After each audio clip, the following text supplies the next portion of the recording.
c'est un des 4 ingrédients en fait, principaux pour la bière. On a besoin d'eau, de malt, d'orge ou de blé, de houblon et de levure.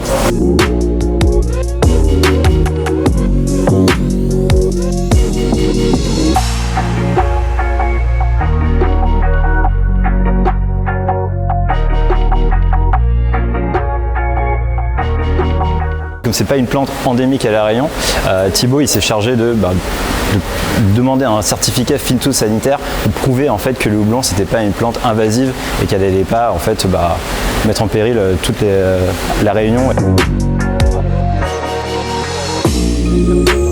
Là on est à la deuxième phase du test. La première phase, en fait on a importé des houblons, des racines, qu'on a distribués à des particuliers qui les ont plantés chez eux. On a réussi à en récolter assez pour en fait en faire un brassin. Du coup notre premier test, la première phase a été concluante, ce qui nous a poussé à en recommander et cette fois-ci appuyé par la Chambre de l'agriculture. En fait on va distribuer ces racines à des agriculteurs, donc des professionnels qui ont du terrain, un savoir-faire. Et grâce à leur savoir-faire et en fait à tous les moyens qui sont mis en œuvre, on va pouvoir vraiment savoir si concrètement la filière houblon a un avenir ou pas à La Réunion. Et en fait, tu vois, il y a 2 variétés. Je sais pas si t'as déjà vu un peu quoi ça ressemble. C'est la famille. C'est la famille YouTube, m'a regardé spécial YouTube. Ouais, ok. C'est comme le zamal ou le champ. Ouais.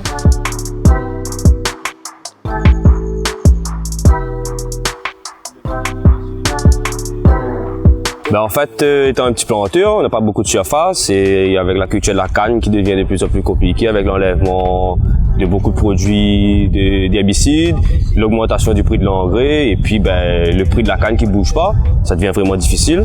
Donc moi j'ai toujours voulu me diversifier.